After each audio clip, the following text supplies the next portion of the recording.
Okay, so it's a meeting of the West Newbury Select Board on Monday or Tuesday, June 1st, 5:01 p.m.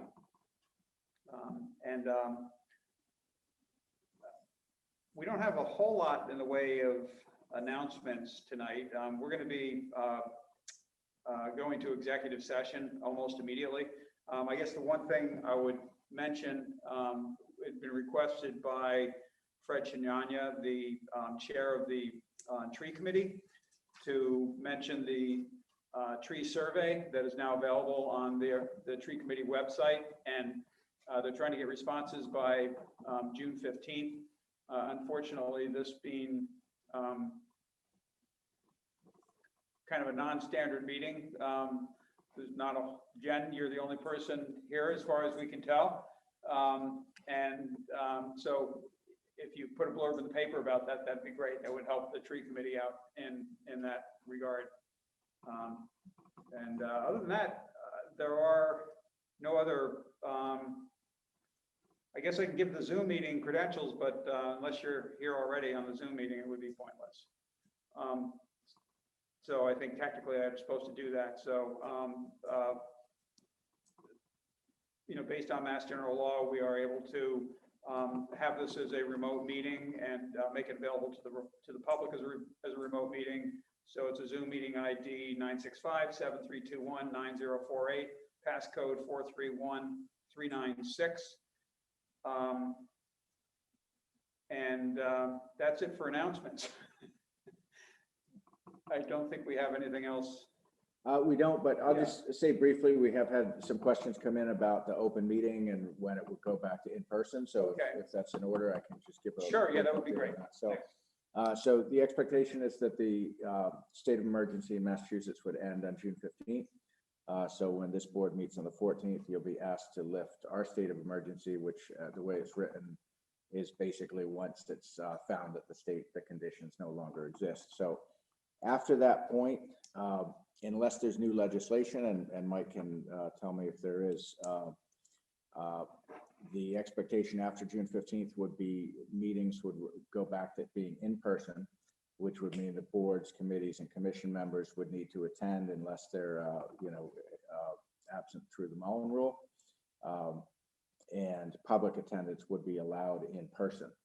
So as you know from the last meeting, we are looking into the option of for in-person meetings, what would be involved with continuing to allow public access remotely through Zoom. And we think that would probably require some new microphones, maybe some new wiring. So Adam is looking into that, and it's going to get us a write-up of what we think that would take, and we can decide if we want to do that or not. But, okay, and that would be for how many? I think it depends on the cost and what kind of setup. If it's something that's stationary that you set up once, or if it's something that can be set up and broken down. But presumably that would just be for this meeting room. Okay. I did talk to the town planner, and she said, for what it's worth, she would prefer it's either one or the other. She would not look forward to having in person and having to handle a Zoom. So that's just one department, but that's probably not unusual. Yeah. It's a lot to manage the meeting and the remote aspect of it. Right. Yeah, and I think like the audio aspect, which you've seen with this small group, we've kind of gotten a handle on. I think it's working pretty well, probably not perfect, but pretty well. But if you imagine, if the room had, 8 or 10 or 15 people, the audio going through a single feed, it would be difficult to do that. So. Well, after the last meeting, I think a couple of people said the sound quality was really. Yeah, we did get some comments to that effect. Yes. I thought I saw that a bill had been filed to extend Zoom meetings for yes, there have been, I think, 2 bills filed. Mike, do you want to? Yeah, well, the governor filed a bill on that to extend it to September sometime. And my understanding is that the Senate was having a hearing on it today. So any action would most likely take place prior to June 15th. But, Right, okay. yeah, so that I'm expecting that we'll hear pretty soon from it. But the governor did file a bill for that. And for some other things, I don't think this really relates to us. The biggest one was to extend permissions for outdoor dining through the summer, for municipalities who have done that. They can. And drive-by cocktails. Where you rightly pointed out, use your bathroom.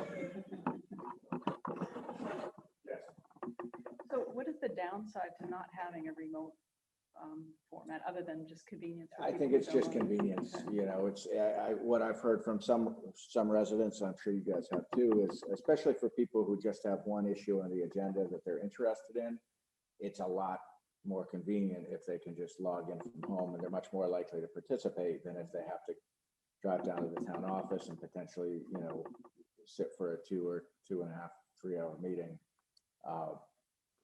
So it is a convenience, and if we can accommodate it technically, I would be in favor of it. Yeah, I think it's a lot better. But Angus, you're dealing with it. What's the added annoyance factor for you?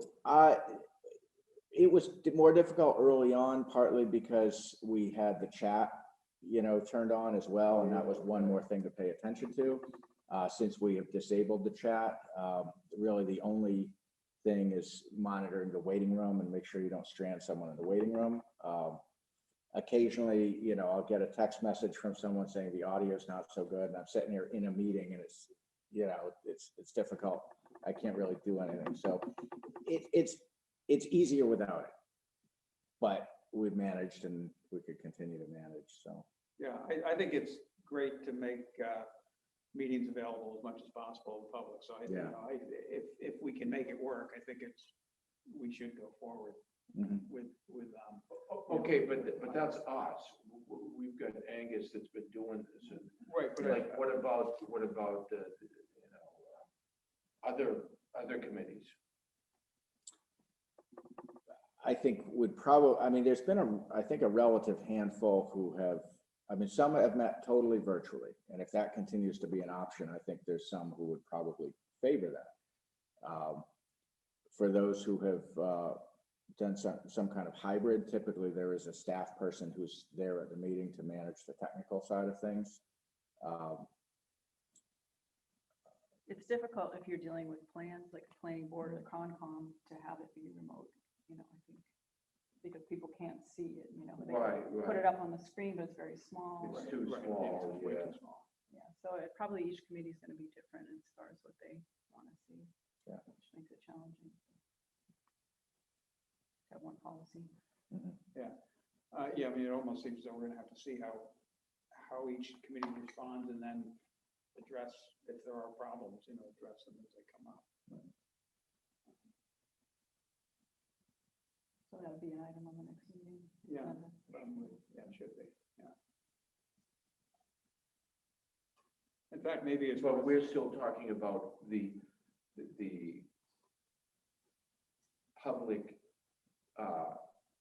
listening in, as opposed to having the members virtual indefinitely, right? Or we're talking about both? No, I guess they really Depends are. on the state of emergency. Yeah. If that was lifted, then I don't think they can. Is it only one person can be remote under the? A quorum. Person. So if you have a 5-member board, theoretically, 2 cannot, can be there. If you have a 3-member board, only one of you can be remote, but a quorum has to be present. And additionally, the statute says that you have to be unable to attend. So as opposed to somebody who says they would rather attend, That's right. attend, at home for whatever reason, they're still available to come in. So, and that, they haven't changed that. So,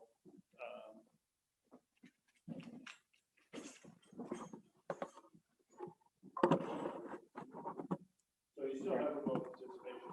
A little bit harder, because I don't know if you could do it just Zoom. You know, Yeah, we'll have to get feedback from the other committees, I think. I mean, I'd like to wait and hear what we hear from our IT vendor, because I don't want to offer something up if it turns out we really can't do it, or if it's impractical to do it. So I'd like to, wait and see what Adam comes up with us, for us for this room. Because it's something that if we did make the investment to set up this room to allow that, then it's something that, could be made available to other boards and committees, if they reserve the room, Yeah, for instance, but I don't want to go there until we know if that's even practical. so if it proves to be not too difficult, and not too expensive, would there be any sense in setting up the upstairs hearing room as well? So that there could be 2 meetings? I mean, there could be, it just, I think obviously we have the visual piece here, Yep. which we don't have upstairs. Right. We have the screen up on the wall. I think we are gonna find it's gonna require purchasing several different mics that are dedicated to each speaker. Yep. And something for the audience. And that's gonna somehow have to feed through some kind of box that will, enter it into the computer when a single input. So it might not be that big a deal, but I think it is gonna, to get the equipment and have it be good is gonna be, some amount of money. So I would like to wait and see what it's gonna take. Yeah. Are the funds of the Cable Advisory Committee applicable to this?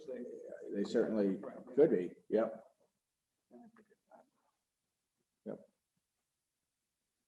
Definitely. Okay. I think we're done with that.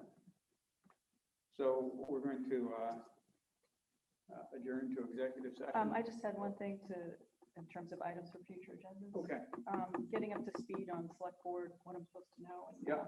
2 different resources have said that one of the major functions of the select board is to do performance evaluations of direct reports. And I was Okay. just wondering, have you or Angus, have you had a performance evaluation? I have not had one since 2019.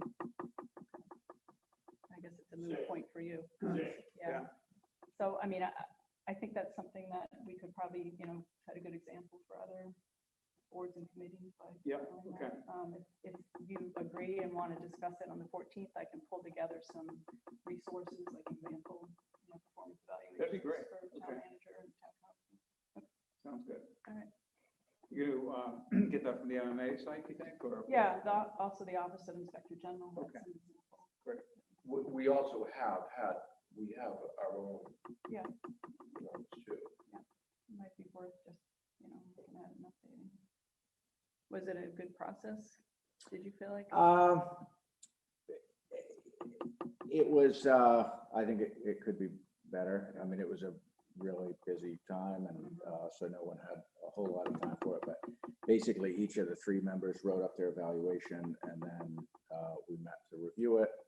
And I think it was reasonable, but it's always been something that's it's difficult to find the time for. But this was during the period of the school override, and us being down a person and a lot of other things. So.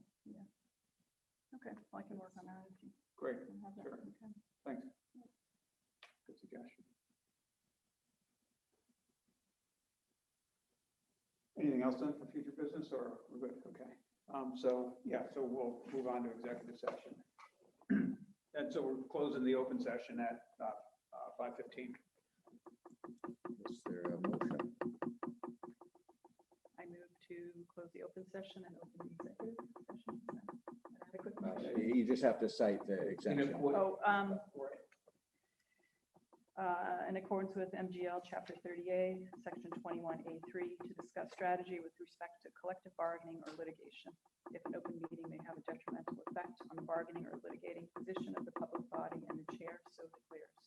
Second. All in favor?